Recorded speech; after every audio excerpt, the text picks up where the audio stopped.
ओडिशा में एक कॉरिडोर है जिसको बुलाया जाता है KBK corridor, Kalahandi Bolangir Koraput corridor. And it's one of the most poverty-stricken areas in Orissa and the entire country. एक समय इस इलाके को बुलाया जाता था स्टारवेशन कॉरिडोर, यानी कि भूखमरी का corridor. 7-year-old Ram Prakash Bariha has lost his entire family over the last few months from malnutrition and disease. ये एक रूरल और ट्राइबल डोमिनेटेड इलाका था जहाँ बहुत गरीबी थी। A shocking 48% of the people live here below the poverty line. पर आज उस इलाके की सिचुएशन बहुत अलग है।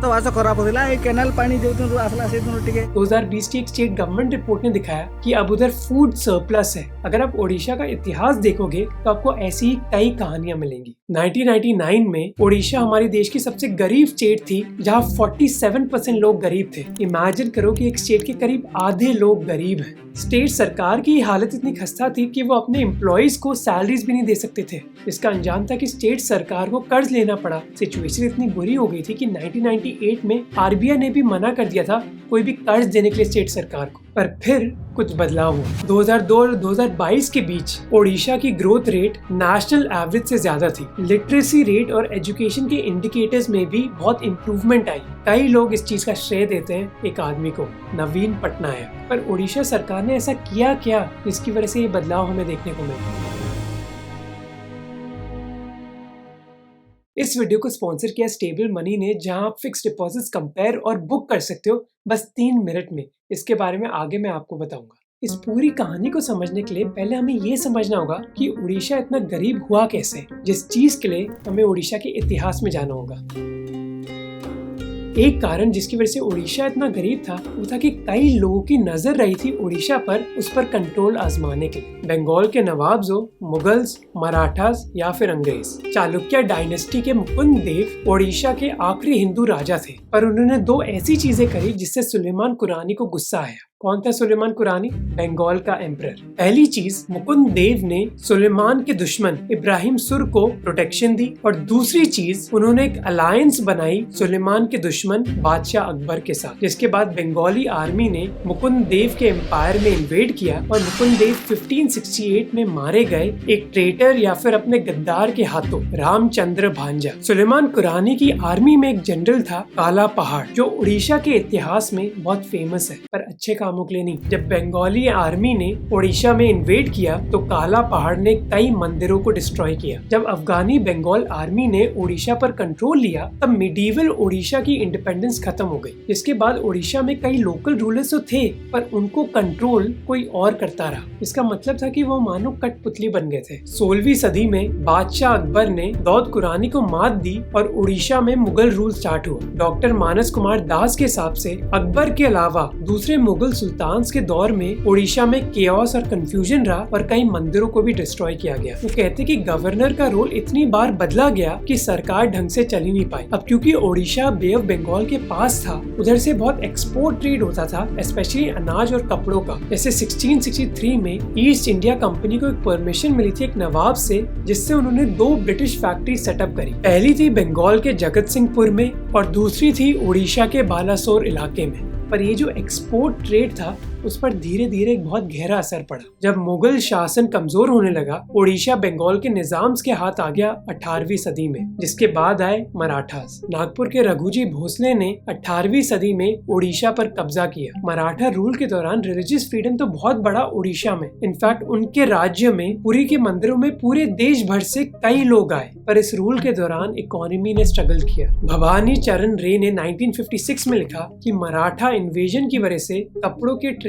पर एक नेगेटिव असर पड़ा। भुवनीदेश दास ने अपनी रिसर्च में लिखा कि इस रूल के दौरान ओडिशा की गरीबी भी बढ़ी। इस समय अंग्रेजों ने भी फैक्ट्रीज बनाई थी कैलकाटा पोर्ट के पास, जिसकी वजह से ओडिशा का महत्व कम हो गया। फिर बारी आई अंग्रेजों की, क्योंकि ओडिशा अंग्रेजों की बंगाल और मद्रास टेरिटरीज के बीच में था। वो इसको कैप्चर करना चाहते थे अपने कंट्रोल को और बढ़ाने के लिए, और उन्होंने ऐसा ही किया 19वीं सदी में। इस पॉलिटिकल तानाशाही की वजह से ओडिशा सफर करता रहा। ये सारे ही रिसर्च पेपर्स डिस्क्रिप्शन में लिंक लिंक्ड है, आपको और डिटेल चाहिए तो आप उनको पढ़ सकते हैं। अभी जो लगातार लड़ाई होती रही ओडिशा के लिए, उसका एक अंजाम ये था कि जो भी उड़िया स्पीकिंग एरियाज थे वो कभी एकजुट हो ही नहीं पाए। जैसे 1817 में एक पाइका रिबेलियन हुआ उड़ीसा के खुर्दा इलाके में, जिससे अंग्रेजों का कंट्रोल डगमगा गया। इस विरोध के बाद अंग्रेजों को रियलाइज हुआ कि उनको उड़िया स्पीकिंग एरियाज की यूनिटी और कमजोर करनी होगी। इसी वजह से उन्होंने स्टेट का जो कोस्टल एरिया था वो बंगाल प्रेसिडेंसी में डाल दिया, वेस्टर्न एरिया को सेंट्रल प्रोविंसेस में और सदर्न एरिया को मद्रास प्रेसिडेंसी में। तो जो उड़िया पॉपुलेशन थी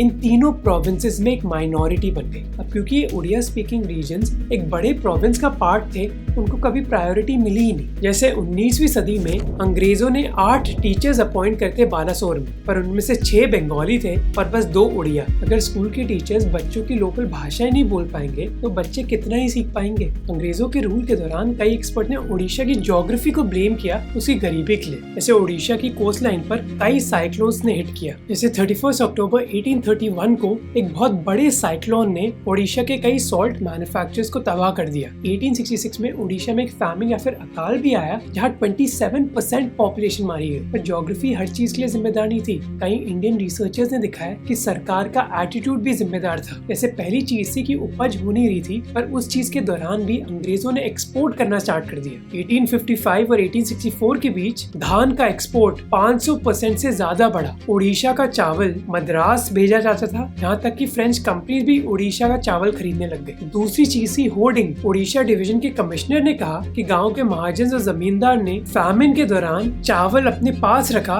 और किसी भी दाम पर बेचा नहीं। तीसरी चीज थी कि अंग्रेजों की सरकार बहुत एक्सट्रीम कैपिटलिस्ट थी। वो मानते थे कि हमें मार्केट में कोई इंटरवेंशन करना ही नहीं चाहिए। इस वजह से जब खाने की कमी हुई, सरकार ने ना कुछ इम्पोर्ट होने दिया और ना एक्सपोर्ट्स को बंद किया। एजुकेशन और हेल्थ पर भी ज्यादा ध्यान नहीं दिया। 1835 में एक पूरी स्कूल खोला गया और कुछ सालों के अंदर दूसरे स्कूल्स भी खोले गए। पर विनोद एस दास ने कहा कि ये चीजें मानो दिखावटी थी। हेल्थ की बात करें तो विनोद ने कहा कि 1860s में इतनी सारी बीमारियां थी कि कई एरियाज मानो पूरे खाली हो गए। अंग्रेजों का ध्यान उड़ीसा पर तब गया जब हजारों लोगों की मौत हो गई थी फैमिन से। अंग्रेजों के खिलाफ उड़ीसा में पाइका रिबेलियन जरूर हुआ, पर लॉ एंड ऑर्डर बहुत बड़ी प्रॉब्लम नहीं थी अंग्रेजों के लिए। जैसे 1882 में W.W. हंगर ने लिखा कि उड़ियाज में क्राइम की संभावना बहुत कम है। लॉ एंड ऑर्डर प्रॉब्लम नहीं थी, फिर भी इकोनॉमी पर ज्यादा जोर नहीं डाला गया। बालासोर, भद्रक और कटक के अलावा कई और नए शहर बनाए नहीं गए और ना ही टेक्सटाइल प्रोडक्शन बढ़ाया गया, जिस चीज के लिए उड़ीसा एक समय में बहुत फेमस था।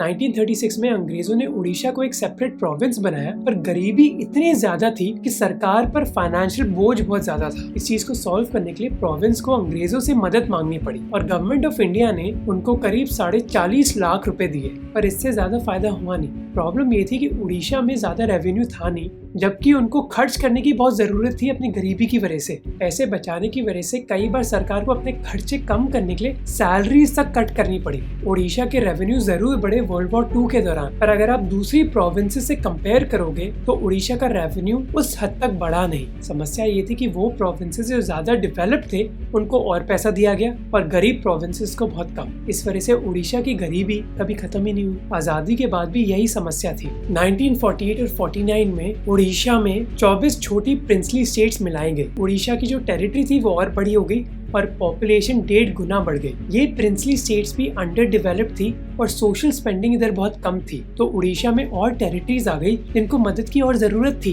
पर उड़ीसा के पास खुद इतनी फाइनेंशियल रिसोर्सेज नहीं थी। ऐसी सिचुएशन रही 1990s तक। जैसे 1990s और 2000s में उड़ीसा का डेट टू GSDP रेशियो दूसरी स्टेट से बहुत ज्यादा था। Former civil servant doctor U Sharad Chandran के हिसाब से सिचुएशन इतनी बुरी थी 2000s में कि सरकार की सारी रिसोर्सेज सैलरी, पेंशन और इंटरेस्ट लायबिलिटी में जाती। या किसी भी सरकार को कर्ज लेना चाहिए रोड या फिर अस्पताल बनाने के लिए, उड़ीसा को कर्ज लेना पड़ा अपनी सैलरीज पे करने के लिए। एक रिसर्च ने दिखाया कि सिचुएशन इतनी बुरी थी कि उड़ीसा को 100 रुपए इन्वेस्ट करने के लिए 424 रुपए का कर्ज लेना पड़ा। इसलिए इतना सरप्राइजिंग नहीं होना चाहिए कि हम में से कई लोग उड़ीसा को बस उसकी गरीबी के लिए ही जानते हैं। और इन्वेस्टमेंट्स बस गवर्नमेंट्स को ही नहीं, हमें भी करनी चाहिए अपना फ्यूचर सिक्योर रखने के लिए। अब इन्वेस्टमेंट्स करने के तो कई इंस्ट्रूमेंट्स हैं, पर अगर आप ज्यादा रिस्क नहीं लेना चाहते स्टॉक मार्केट में इन्वेस्ट करके, तो आप फिक्स्ड डिपॉजिट्स को कंसिडर कर सकते हैं। और इस चीज के लिए एक ऐप जो आपकी मदद कर सकती है वो है स्टेबल मनी। स्टेबल मनी एक ऐसा प्लेटफॉर्म है जहां आप कई बैंक्स और NBFCs के 200 से ज्यादा फिक्स्ड डिपॉजिट्स को कंपेयर और बुक कर सकते हो ऑनलाइन। ऐप में बस आपको 3 मिनट देने हैं और उस टाइम में आप एक फिक्स डिपॉजिट खोल पाओगे। स्टेबल मनी के जरिए आप शेड्यूल्ड कमर्शियल बैंक से 9.1% तक का इंटरेस्ट रेट कमा सकते हो और याद रहे कि 5 लाख तक का अमाउंट तो RBI भी इंश्योर्ड रखता है। स्टेबल मनी मानो एक मार्केट प्लेस की तरह। अब अगर आप जूतों की दुकान में गए तो आपको कई तरीके की ब्रांड्स दिखेंगी, उसी तरह इस प्लेटफॉर्म में आपको कई तरीके के FDs दिखेंगे। अच्छी बात यह है कि स्टेबल मनी आपकी इन्वेस्टमेंट्स और पर्सनल डिटेल स्टोर नहीं करती। जैसे ही आपकी FD का टेन्योर खत्म होता है तो आप ऐप पर रिक्वेस्ट कर सकते हो विड्रॉल के लिए और आपका पैसा आपके प्राइमरी बैंक अकाउंट में ट्रांसफर हो जाएगा। अभी एक लिमिटेड टाइम ऑफर भी चल रहा है जहाँ आपको 200 रुपए तक का कैशबैक मिलेगा अगर आप 5000 रुपए से ज्यादा की एक FD बुक करते हो। तो स्टेबल मनी को चेकआउट करो, डिस्क्रिप्शन में लिंक है। अगर ब्रांड पसंद आई तो यूज करो, उससे हमें भी फायदा मिलता है और हम भी ऐसे वीडियोस और बना पाते हैं। उड़ीसा पर एक पिछले वीडियो में मैंने आपको फनस पुंजी की कहानी बताई थी। फनस पुंजी कलाहांडी डिस्ट्रिक्ट से थी और 1985 में उनको अपनी 2 साल की भाभी बेचनी पड़ी 40 रुपए के लिए ताकि वो चावल खरीद पाए। कपिल नारायण तिवारी जो एक MLA थे, उन्होंने कहा था कि इस इलाके में चने से सस्ते आपको बच्चे मिल जाएंगे। इस इंसिडेंट ने पूरे देश को हिला दिया। 1985 में उधर राजीव गांधी भी गए पर उसके बाद सिचुएशन बदली नहीं। फनस ने एक इंटरव्यू में बताया कि राजीव गांधी के आने के बाद मैं और गरीब हो गई हूँ। कई ऑफिशियल्स ने उनको बस 7 रुपए की साड़ी और 8 किलो अनाज दिया। पर 20 साल बाद जब उधर रिपोर्टर्स वापस गए, फनस पुंजी की कहानी बहुत अलग थी। उनने अच्छे से कपड़े पहने हुए थे और सोने के जेवर भी। फनस पुंजी की कहानी उड़ीसा की कहानी है। पिछले 19 सालों में उड़ीसा की ग्रोथ रेट नेशनल एवरेज से ज्यादा रही है। 2015 से लेकर 2019 में उड़ीसा उन 5 स्टेट्स में से एक है जहां गरीबों की संख्या सबसे ज्यादा कम हुई है। इसके पीछे एक मेजर कारण रहा है कि जहां एक जमाने में उड़ीसा सरकार के पास पैसा नहीं था खर्च करने के लिए, आज सिचुएशन बहुत अलग है। जैसे इस ग्राफ में एक्स एक्सिस पे है हर राज्य की कर्ज लेवल्स यानी कि डेट टू GDP रेशियो, और आप देख सकते हैं बस 3 स्टेट्स का 20% से कम कर्ज है। वो है उड़ीसा, गुजरात और महाराष्ट्र। और इन तीनों स्टेट्स में से भी सबसे कम कर्ज उड़ीसा का ही है, जो एक मेजर कारण है जिसकी वजह से उड़ीसा इतनी इम्प्रूवमेंट दिखा पाई है नवीन पटनायक के अंडर। 1999 के बाद उड़ीसा ने कई फिस्कल रिफॉर्म्स इंट्रोड्यूस करे। एक चीज जो उन्होंने करी वो थी कि पावर को प्राइवेटाइज करना। आज हमारे देश की कई स्टेट्स पर भारी कर्ज है उनकी पावर डिस्ट्रीब्यूशन कंपनीज की वजह से। ये कंपनी सरकारी कंपनीज है जिन पर इतना कर्ज है जो सरकार को ही उठाना पड़ता है। जैसे तमिलनाडु की डिस्ट्रीब्यूशन कंपनी या फिर डिस्कॉम हमारे देश की सबसे ज्यादा लॉस मेकिंग डिस्ट्रीब्यूशन यूटिलिटीज में से एक है, जिसका 2016-2020 के बीच टोटल लॉस करीब 50,000 करोड़ रुपए रहा है। ऐसी सिचुएशन एक जमाने में उड़ीसा स्टेट इलेक्ट्रिसिटी बोर्ड की थी। इनफैक्ट इस बोर्ड को स्टेट में सारी पब्लिक सेक्टर कंपनीज में से सबसे ज्यादा सब्सिडीज मिलती थी। फिर 1990s में सरकार ने डिसाइड किया कि वो इसको प्राइवेटाइज करेंगे और उड़ीसा पहली स्टेट बनी जहाँ एक स्टेट की इलेक्ट्रिसिटी को रीस्ट्रक्चर किया गया। ये प्राइवेटाइजेशन पूरी तरह सक्सेसफुल नहीं थी और इसके बारे में हम बाद में बात करेंगे, पर इसकी वजह से उड़ीसा का कर्ज अपनी यूटिलिटीज में पूरे देश में सबसे कम में से एक हो गया। उसके बाद एक बड़ी प्रॉब्लम थी कि उड़ीसा में बहुत ज्यादा पैसा सैलरीज में भी खर्च हो रहा था। जैसे 1980s और 90s में उड़ीसा के स्टेट इलेक्ट्रिसिटी बोर्ड के नंबर ऑफ एम्प्लॉयज पर मिलियन यूनिट्स ऑफ एनर्जी 6.2 था, जबकि नेशनल एवरेज 4.5 थी। इसके बाद उड़ीसा की सरकार ने डिसाइड किया कि वो इन अपॉइंटमेंट्स को रोकेंगी। कई सरकारी पोस्ट हटाई गई और कई वैकेंसीज को भरा नहीं गया। इनफैक्ट सरकार ने करीब 45,000 वेकेंट पोस्ट को हटा दिया। एक जमाने में सरकारी सैलरीज उड़ीसा की इनकम की 98% थी। एक्सपेंसेस पर ही नहीं, उड़ीसा सरकार ने रेवेन्यू पर भी जोर डाला। जैसे उन्होंने कई नए टैक्सेस इंट्रोड्यूस करे, जैसे एंट्री टैक्स, प्रोफेशन टैक्स और फॉरेस्ट डेवलपमेंट टैक्स। इसके अलावा सरकार ने उड़ीसा की मिनरल वेल्थ यूज करी अपनी इंडस्ट्रीज को बूस्ट करने के लिए ताकि सरकार का रेवेन्यू और बढ़े। पर एक मेजर कारण जिसकी वजह से गरीबी हटी उड़ीसा में वो थी नवीन पटनायक की वेलफेयर स्कीम्स। मैं मरते दम तक उनको सपोर्ट करती रहूंगी, ये कहना था उषा का नवीन पटनायक के बारे में। वो एक विमेन सेल्फ हेल्प ग्रुप की हेड है, जो एक बड़ा इनिशिएटिव था नवीन पटनायक का। 2001 में उन्होंने मिशन शक्ति प्रोग्राम लॉन्च किया, जिसने 6 लाख से ज्यादा ऐसे विमेन सेल्फ हेल्प ग्रुप्स बनाए हैं, जिसमें 70 लाख से ज्यादा सदस्य हैं। इन ग्रुप्स का ऑब्जेक्टिव है महिलाओं को फाइनेंशियल और टेक्निकल सपोर्ट देना ताकि वो अपना खुद का बिजनेस स्टार्ट कर सके। उषा ने कहा कि उनका पति धार्मिक चीजों में व्यस्त हो गया, जिसकी वजह से उन्हीं को घर संभालना पड़ा। जब ये सेल्फ हेल्प ग्रुप बना तो इसकी वजह से उनकी एक आइडेंटिटी बनी और वो दूसरे लोगों की मदद कर पाई। और कई रिसर्चर्स ने दिखाया कि इस स्कीम से कितना फायदा पहुंचा है। जैसे उड़ीसा के कोरापुट जिले में हुई रिसर्च ने दिखाया कि इस स्कीम से महिलाओं की एवरेज मंथली इनकम 13,000 से 17,000 तक बढ़ गई है। नवीन पटनायक सरकार ने गरीबों के बीच अनाज बांटकर भी गरीबी को कम किया है। साल 2000 में जब नवीन पटनायक चीफ मिनिस्टर बने, रायगढ़ डिस्ट्रिक्ट के काशीपुर इलाके में एक बहुत बड़ा हादसा हुआ। 20 लोग मारे गए क्योंकि वो आम की गुठली का खाना खा रहे थे। इस नेगेटिव पब्लिसिटी के बाद सरकार ने डिसाइड किया कि वो एक सब्सिडाइज रेट पर हर गरीब परिवार को महीने का 16 किलो चावल देंगी, जिसकी वजह से स्टेट में भुखमरी बहुत हद तक कम हुई। 2008 में सरकार ने एक स्कीम लॉन्च करी जहाँ उन्होंने 1 किलो चावल 2 रुपए में बेचा, जिसको 2013 में 1 रुपए कर दिया गया। इस सारी स्कीम्स का क्रेडिट पॉलिटिशियंस को ही नहीं, कई लोगों ने IAS ऑफिसर्स को भी दिया। उड़ीसा में एक ब्यूरोक्रेट ने कहा कि आज एक सुनहरा अवसर है ब्यूरोक्रेसी के लिए, हम फ्रीली काम कर सकते हैं बिना किसी पॉलिटिकल प्रेशर के। जैसे नवीन पटनायक ने ऑफिसर्स की ट्रांसफर और पोस्टिंग का सिस्टम पूरी तरह ट्रांसपेरेंट कर दिया और ऑनलाइन पोस्ट कर दिया। ब्यूरोक्रेसी की वजह से ही कहा जाता है कि ओडिशा ने अपना डिजास्टर रिलीफ मैनेजमेंट मॉडल भी बदला। 1999 में जब उड़ीसा में एक सुपर साइक्लोन आया था, तब उधर करीब 10,000 लोग मारे गए थे, जिसके बाद सरकार ने एक डिजास्टर रिस्क रिडक्शन सिस्टम बनाया। Since then, the Odisha State Disaster Management Authority has taken several steps to implement this tsunami ready program in all the remaining 326 coastal communities. जिसके बाद जब 2013 में एक बहुत बड़ा साइक्लोन आया, तब सरकार ने 10 लाख लोगों को इवैक्यूएट कर दिया और बस 21 लोगों की जान गई।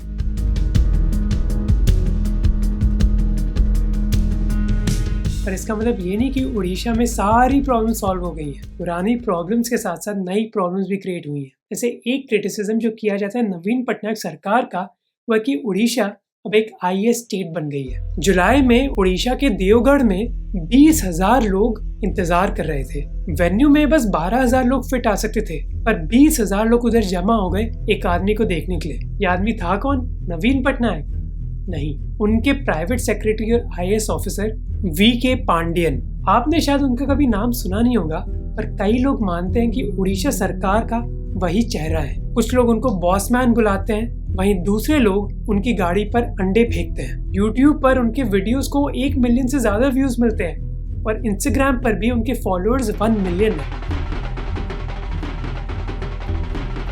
2019 के इलेक्शंस के बाद चीफ मिनिस्टर की कई पॉलिटिकल रैलीज में पांडियन मिलते हैं, जहां वो कई पैकेजेस अनाउंस करते हैं और वोटर्स के साथ तस्वीरें खिंचाते हैं। वोटर्स के साथ क्या, कई सरकारी पोस्टर्स में भी नवीन पटनायक के साथ उनकी फोटो दिखाई देती है। उड़ीसा में एक गवर्नेंस मॉडल बहुत फेमस है, 5 T's: team work, technology, transparency, transformation और टाइम। और माना जाता है कि पांडियन ही इस चीज को लीड कर रहे हैं। चीफ मिनिस्टर्स ऑफिस में एक सोर्स ने द प्रिंट को बताया कि कई मिनिस्टर्स अब मानो कठपुतली बन गए हैं IAS ऑफिसर्स के। पहले पांडियन बस चीफ मिनिस्टर के साथ जाते थे मीटिंग्स में, अब तो कई बार मीटिंग्स वो खुद ही करते हैं। जैसे जब अमित शाह भी उड़ीसा में आए तो उनसे डायरेक्टली पांडियन मिले। अब कुछ लोग कहते हैं कि इससे सरकार और एफिशिएंट हो गई है, पर दूसरे लोग मानते हैं कि ये डेमोक्रेटिक नहीं है, क्योंकि IAS ऑफिसर्स को इलेक्ट नहीं किया गया बल्कि MLAs को किया गया है। एक MLA ने कहा कि ब्यूरोक्रेट्स को राजनीति नहीं करनी चाहिए, उनकी जिम्मेदारी है मिनिस्टर्स की मदद करना और ना कि मिनिस्टर बनना।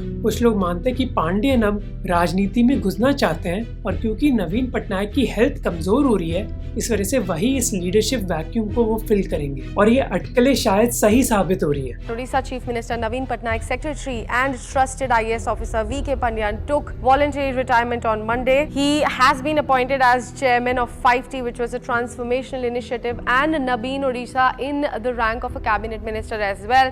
जो शायद अंदेशा है पांडियन के पॉलिटिकल करियर स्टार्ट होने का। इसके अलावा सरकार के फाइनेंसेस तो बहुत अच्छी सिचुएशन में है, पर उसकी एक वजह है कि सरकार ने सोशल स्पेंडिंग पर खर्चा कम कर दिया। Social services as a percentage of gross state domestic product कई सालों से कम हुआ है। एक ऑडिट रिपोर्ट ने दिखाया कि एजुकेशन, हेल्थ, न्यूट्रिशन और सोशल वेलफेयर जैसी चीजों पर पब्लिक स्पेंडिंग कम हुई है। अब उड़ीसा की सिचुएशन बहुत बेहतर हुई है, पर ऐसा भी नहीं है कि गरीबी उधर से मिट गई है कि हम सोशल स्पेंडिंग कम कर सकते हैं। लास्टली हमें ये नहीं भूलना चाहिए कि उड़ीसा में स्पेशल इनइक्वालिटी है। प्रोग्रेस तो हुई है, पर इनमें से कई बेनिफिट्स कोस्टल उड़ीसा को गए हैं और ना कि नॉर्दर्न या फिर सदर्न उड़ीसा में। जैसे 2004 और 11 के बीच गरीबी कोस्टल उड़ीसा में सबसे ज्यादा गिरी है। इसकी 2 वजहें हैं।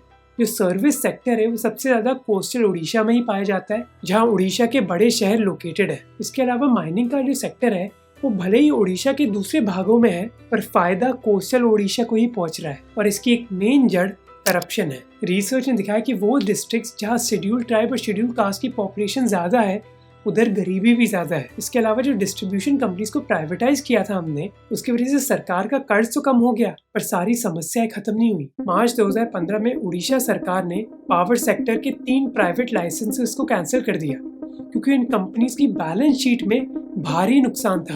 एक कमेटी रिपोर्ट ने दिखाया कि पावर सेक्टर की सिचुएशन पब्लिक सेक्टर के कंपैरिजन से बेकार हो गई है। कंज्यूमर्स की सर्विसेज बेहतर नहीं हुई, कलेक्शन एफिशिएंसी भी बेकार है, इसके अलावा चोरी भी बहुत कॉमन है। इन समस्याओं के बावजूद 2020 में और डिस्कॉम कंपनीज को प्राइवेटाइज किया गया, जो हमें दिखाता है कि प्राइवेटाइजेशन से सारी समस्या कभी सॉल्व नहीं होने वाली। नवीन पटनायक की लीडरशिप में उड़ीसा में एक बहुत बड़ा बदलाव आया है। कई साल पहले उड़ीसा की पहचान बस उसकी गरीबी थी, जबकि आज कई लोग उड़ीसा को जानते हैं उसकी टूरिज्म पोटेंशियल और हॉकी के पागलपन के लिए। नवीन पटनायक ने कई इंडियन एथलीट्स को सपोर्ट किया है। उड़ीसा की इकोनॉमिक ट्रांसफॉर्मेशन की कहानी हमारे देश की एक बहुत बड़ी कहानियों में से एक है और सबसे अच्छी चीज है कि नवीन पटनायक ने दिखाया कि सेक्युलरिज्म से भी राजनीति जीती जा सकती है।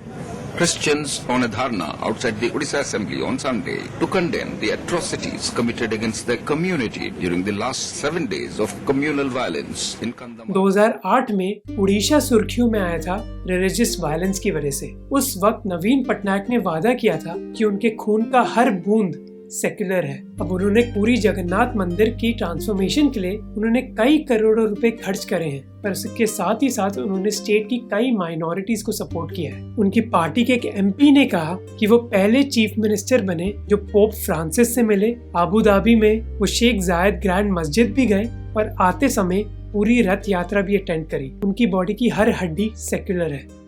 और एक बात, अगर इधर तक पहुंच गए और वीडियो अच्छा लगा तो प्लीज सब्सक्राइब बटन पर दबा देना ताकि हम भी ग्रो कर सके। ये मेरा एक वीडियो था स्टेट इश्यूज पर। आप और वीडियोस ऐसे ही देख सकते हैं। जैसे हरियाणा में हमने बात करी थी कि उधर नौकरियां नहीं है और सिक्किम में बच्चे, तो आप ये 2 वीडियोस देख सकते हो इस वीडियो के बाद। और स्टेबल मनी को चेकआउट करना मत भूलना, जहां 200 से ज्यादा एफडीज कंपेयर और बुक कर सकते हो, 9.1% तक का इंटरेस्ट कमा सकते हो और याद रहे 5 लाख रुपए तक का तो आरबीआई अमाउंट इंश्योर रखता है।